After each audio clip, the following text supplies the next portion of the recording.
Hello，大家好啊！今日我哋嚟到一個全新嘅裝修完工單位，今日嚟到馬鞍山嘅亞景台。咁呢一個呢係一個3房2廁嘅單位嚟嘅。咁呢一個單位呢，個業主呢就用咗好多一啲進口嘅五金啦，做咗好多一啲 detail 位置嘅。咁所以呢一條片呢會詳盡同大家介紹一下。咁我哋由大門口呢個位置開始。係啦，一入到大門口嘅位置，見到今次呢個大門咧就有少少特別啦。咁特別之處咧就係呢個單位嘅門咧，全部都用咗暗鉸嘅。係啦，咁意思就係咧，你見到呢一隻門做起咗之後咧，正常呢3個門鉸位咧係見光嘅。係啦，咁但係而家做咗暗鉸咧就睇唔到啦，而且仲係用咗日本嘅牌子啊 ，Lam 嘅牌子，咁又做咗暗鉸。咁門箍亦都係。做咗一個暗嘅門鼓，亦都有自動關閉功能嘅，咁所以望落去呢隻門咧就見唔到有門鉸啊門鼓嘅。好啦，咁嚟到入門口呢個玄關位啦。咁因為呢個單位咧係一個鑽石廳嚟嘅，係啦，業主亦都有少少想做一個類似屏風嘅效果，咁所以我哋就做咗呢個鞋櫃嘅組合。咁呢一個鞋櫃就係一個全高嘅鞋櫃啦。咁打開入邊咧就係一個5金嘅拉架嚟嘅。咁就可以增加一個收納量啦。咁呢一個5金嘅拉架咧，裝到嘅鞋好似係30幾對嘅，30幾對鞋嘅，咁啊非常足夠噶啦。係啦，咁過嚟呢度少少就係一個圓角嘅地櫃儲物櫃啦。咁呢個位咧，我哋就用咗做長玻璃嘅，咁唔會咁大嘅壓迫感啦，亦都可以望通啦。咁高身位我哋就做咗一個轉彎弧位嘅玻璃飾櫃嘅。係啦，咁亦都係啦，有一個間隔嘅作用，而望落去咧，亦都唔會有咁大嘅壓迫感。係啦，嚟到電視櫃呢一邊啦，見到咧喺鞋櫃嘅背脊咧，已經有一個到頂嘅儲物櫃嘅。咁就我哋今次連埋呢個電視櫃，我哋都做叫吊腳啦，櫃底做滲燈啦，個效果都係冇咁壓迫嘅。咁見到呢套櫃咧咁大套咧，我哋用咗一個平移門啊。咁平移門嘅好處就係喺呢個空間咧，開閂嘅時候咧都唔會咁佔空間，係啦，咁亦都係方便攞到嘢啦。因為呢一個係一個鑽石廳，咁所以呢個櫃入邊咧係一個三角形嘅空間嚟嘅。咁你打開咗入邊之後咧，入邊嘅儲物空間係非常之大嘅，係啦。咁值得一講嘅就係呢一套平移門嘅五金咧，就用咗 Lam 嘅牌子啦，係一個日本牌子嚟嘅。咁就如果大家可能有對比嘅，如果用大陸嘅家私廠去到做。或者用大陸嘅而家好興嘅全屋訂製啦，咁你一定係有比較噶啦。咁價錢咧就一定係佢哋平好多噶啦。咁但係就睇你嘅要求啦，即係譬如今次個客人要求係一啲要用一啲靚嘅五金嘅，係啦，咁我哋就會配合翻佢啦，用翻一啲進口嘅五金去做。當然個價錢就會貴噶啦，係啦。咁但係做出嚟個效果咧，亦都係非常之好啦。咁客人亦都好滿意嘅，係啦。咁嚟到呢一邊電視櫃嘅位置啦。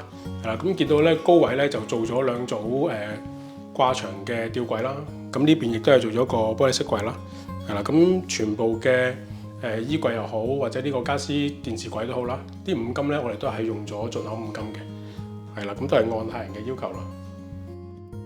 係啦，嚟到飯台位置，見到呢一邊咧係做咗一個獅子櫃啦，係啦，咁我哋其中有一格咧就預留咗一個掃地機械人嘅出入嘅通道嘅，係啦，我用嚟收納嗰個掃地機械人啦，做咗一個台面嘅，咁亦都配咗一個電力路軌嘅，咁喺個電力路軌就係用一個暗藏式啦，可以收納得比較美觀啲。咁高位嘅亦都係做翻玻璃飾櫃啦，亦都有一個中空嘅位置，咁就係方便攞嘢嘅，咁所以呢個位咧就冇做櫃門。咁隔離一個比較高身嘅啦，嗰個就係收納一啲比較高身嘅雜物啦，即係譬如燙衫板啊、地拖啊、掃把等等嘅嘢啦。咁嚟到呢一邊咧有一個細細嘅特色牆身啦，咁呢個做咗調節效果。咁呢一幅咧係一個有磁石功能嘅珐琅板嚟嘅，係啦，咁亦都有做到著燈嘅效果啦。咁可以用啲磁石就貼一啲相片啊，屋企人嘅相片就可以貼喺度啦。係啦，呢個就係廚房門嘅位置啦。咁因為個廚房咧，隻門係如果做單掩門嘅話咧，會比較阻礙嗰個通道出入啊、櫥櫃啊咁樣嘅。咁所以我哋今次咧就係做咗呢隻3出門啦。咁見到開門嘅時候咧，咁打開嘅話咧就會比較慳位。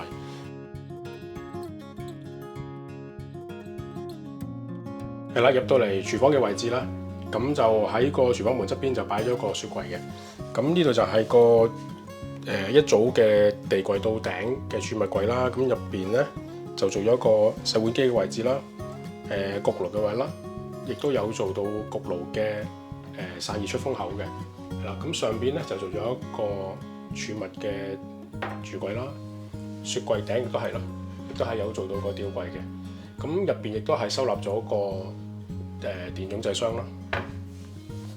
咁呢邊咧就係一個 U 型嘅櫥櫃台面嘅空間啦。咁呢個櫥櫃亦都係咧，就係用咗一啲奧地利品牌啊，白龍嘅牌子嘅拉籃五金嘅，都係跟翻客人嘅要求啦。咁進口嘅拉籃五金就係質素係高啲嘅。咁呢度咧就收納咗個洗衣機喺度嘅。咁啊，大家見到其實呢一個深度咧就唔足夠放個洗衣機嘅，所以咧我哋就偷咗個牆身嘅位置，就將個洗衣機嘅背脊咧就係用咗喺客廳獅子櫃嘅深度裏邊嚟嘅。好啦，咁呢度預留咗個位咧就係做收納呢個垃圾桶嘅。咁啊，煮食爐呢邊啦，煮食爐下邊亦都有2個拉籃啦，係啦，吊櫃亦都係做咗一個白色嘅吊櫃，襯翻個地櫃啦。呢個 L 位咧，我哋做咗珐琅板啦。咁大家都知啦，珐琅板係有磁石功能啦，咁就方便業主咧可以用嘅時候咧，就方便黐一啲磁石嘅掛架上面啦，咁啊方便啲用啦。咁呢度亦都有一個調味架嘅。咁呢個調味架咧就係明裝喺個吊櫃底，係啦，就拉落嚟。咁就亦都係做翻櫃底嘅滲燈啦，做翻一個大嘅不鏽鋼星盤啦。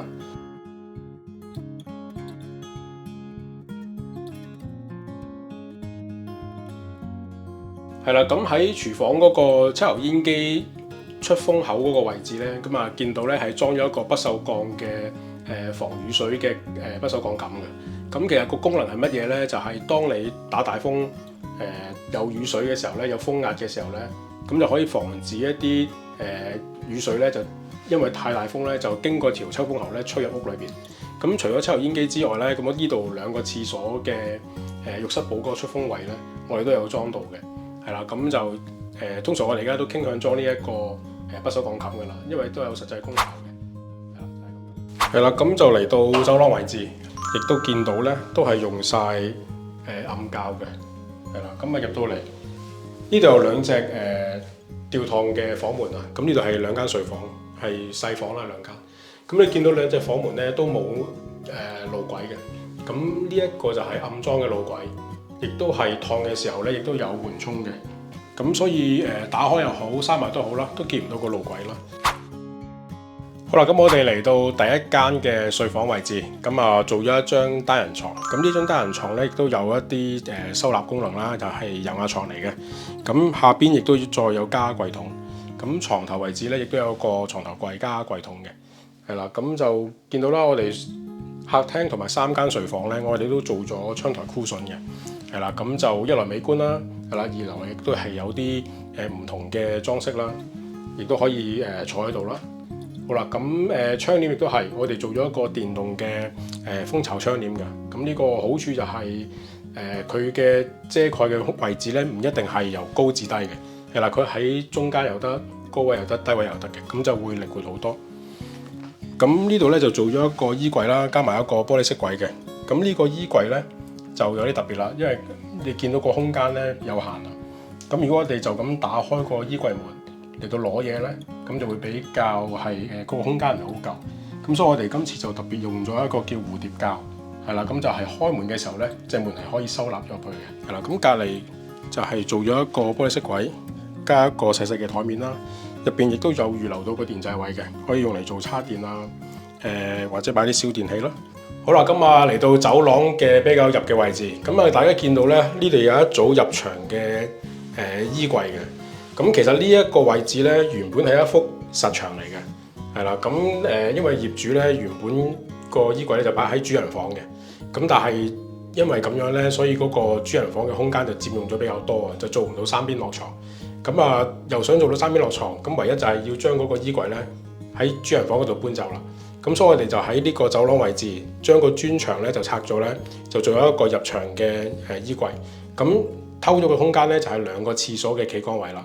係啦，咁當然啦，呢個衣櫃係一個相對薄身嘅衣櫃嚟嘅。係啦，咁掛衫咧當然係掛得比較少嘅數量，但係起碼咧就可以騰出比較大嘅空間俾主人房啦。係啦，咁我哋嚟到第2間睡房嘅位置啦。咁呢間睡房位置咧就比頭先第一間咧係大少少嘅。咁一樣啦，我哋都係做咗一張單人床啦。咁啊有做櫃桶同埋油壓架嘅。咁呢度牆身咧，我哋做咗一個掛牆嘅飾物櫃。係啦，咁啊亦都有做燈啦。係啦，櫃底亦都有滲燈啦。咁同樣咧，窗台我哋都有做 cushion 嘅。咁呢邊嘅衣櫃咧，就你見到咧係比較闊落啲啊，呢個空間。咁所以呢一隻嘅櫃門咧，就用翻左右趟嘅櫃門都 OK 噶啦。咁呢邊有個空間位置咧，我哋就將個梳妝台咧就擺咗呢個位啦。咁亦都係一樣啦，做翻個玻璃色櫃啦、滲燈啦。呢度有個台面啦。咁呢個台面咧，我哋係可以打開嘅，用埋入邊嘅儲物空間啦。亦都做咗一啲電掣位喺度啦，方便插一啲小電器啊、叉電啊咁樣咯。係啦，咁啊嚟到主人房嘅位置，咁啊見到咧就而家因為嗰個空間改變咗啊，個衣櫃咧就擺咗頭先嘅走廊位，咁所以呢個主人房咧就可以做到一個好闊落嘅3邊落床。咁啊兩邊亦都有做床頭櫃啦，咁床頭咧亦都做咗一個特色牆嘅。係啦，咁呢一個雙人床咧，我哋用咗電動嘅油壓架嘅，再加櫃桶。因為如果呢張床咁大張咧，用普通嘅油壓架咧就好難去到升得起嘅啦。咁呢邊我哋亦都係掛電視牆呢一邊咧，我哋做咗一個吊櫃嘅，係啦。咁因為呢個吊櫃可以收納一啲換季嘅衣物啦，唔常用嘅，咁就可以擺喺呢個高嘅位置。咁但係都要就翻個尺寸啦，因為如果你做得太大嘅話咧，個感覺就會好大壓迫感嘅，係啦。咁而家亦都 OK 嘅，係啦。咁就主人房嘅空間就係咁。咁呢隻門咧就係主人房嘅廁所咯，係啦。咁主人房嘅廁所位置就見到啦，做翻洗手盆啦、鏡櫃啦，係啦。咁亦都係做翻長地磚。咁亦都做咗一個3趟嘅玻璃玉屏嘅。咁同埋今次個客咧都係用 TOTO 嘅智能坐廁啦。咁所以你見到咧個坐廁背面咧，我哋預留咗一個食水喉嘅供水位置，係啦。咁啊插咗一個洗潔具嘅花灑頭啦。好啦，咁啊而家嚟到客廁嘅位置啦。咁啊見到我哋客廁嘅位置咧，就比主人房嘅廁所咧係闊啲嘅。咁呢度就做咗一個大約5尺度嘅台面石啦，同埋一個洗手盆地櫃嘅。咁做咗一個鏡櫃啦。咁啊有啲基本嘅燈光效果嘅。咁見到呢度有一個比較大組啲嘅儲物櫃，咁其實主要目的都係收納咗個熱水爐喺裏邊嚟嘅，係啦。咁呢度亦都有一個細細啲嘅櫃桶啦。咁呢一度有一個到頂嘅儲物櫃，咁所以呢個廁所嘅收納空間都非常足夠噶啦。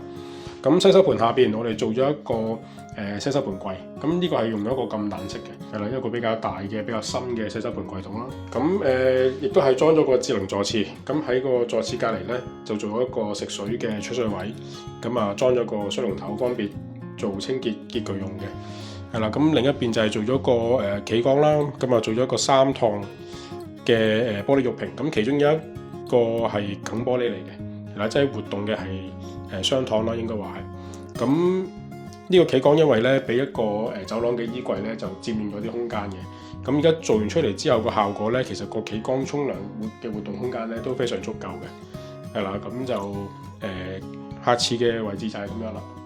好啦，咁今日呢一個亞經台嘅3房單位嘅裝修完工分享片咧就去到呢度啦。嗱，咁如果大家對呢個全屋裝修係有需要做報價嘅，可以聯絡我哋啦。我哋個電話係56080086。係啦，咁今日呢條片咧就去到呢度啦。咁啊，如果大家中意條片嘅，就俾個 like 我哋啦，亦都可以訂閱我哋個 channel 啦。好啦，咁啊去到呢度啦，拜拜。